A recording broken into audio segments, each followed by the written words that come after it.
कहानी का नाम धर्मवीर राजा हरिसिंह।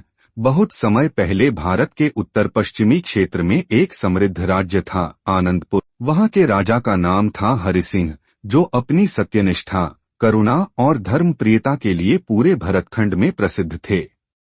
वह एक ऐसे राजा थे जिनके महल के दरवाजे आम जनता के लिए हर समय खुले रहते थे।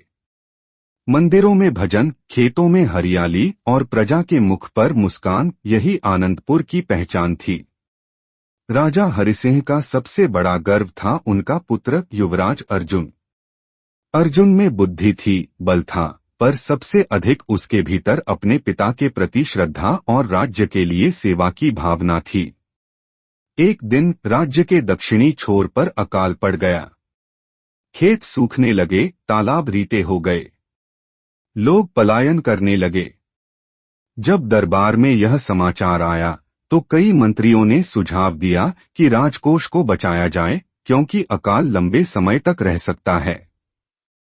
पर राजा हरिसिंह ने कहा, राजकोष जनता की सेवा के लिए है, संरक्षण के लिए नहीं। जब मेरी प्रजा भूखी है तब मेरा महल मौन नहीं रह सकता। राजा ने अपने रथ में बैठकर स्वयं प्रभावित गांवों का दौरा किया। भूखे बच्चों को गोद में उठाया, बीमारों के इलाज के लिए वैद्य बुलवाए और अन्न भंडार खोल दिए। प्रजा ने कभी ऐसा राजा नहीं देखा था जो महलों से उतरकर मिट्टी में उतर आए। इसी बीच राजा के विरोधियों को मौका मिल गया। उन्होंने कहा, हरिसिंह राजकोष लुटा रहे हैं, और पड़ोसी राजा भीमदेव ने हमला बोल दिया, यह सोचकर कि आनंदपुर अब कमजोर हो चुका है। युद्ध का दिन आया। राजा बूढ़े हो चुके थे, पर फिर भी उन्होंने कवच धारण किया। लेकिन अर्जुन ने आगे बढ़कर कहा, पिताश्री, राज्य की सेवा आपने जीवन भर की, अब मुझे अपना धर्म निभाने दीजिए। राजा ने गर्व से पुत्र को गले लगाया और कहा, सच्चा राजा वही है जो पहले रक्षक हो फिर शासक।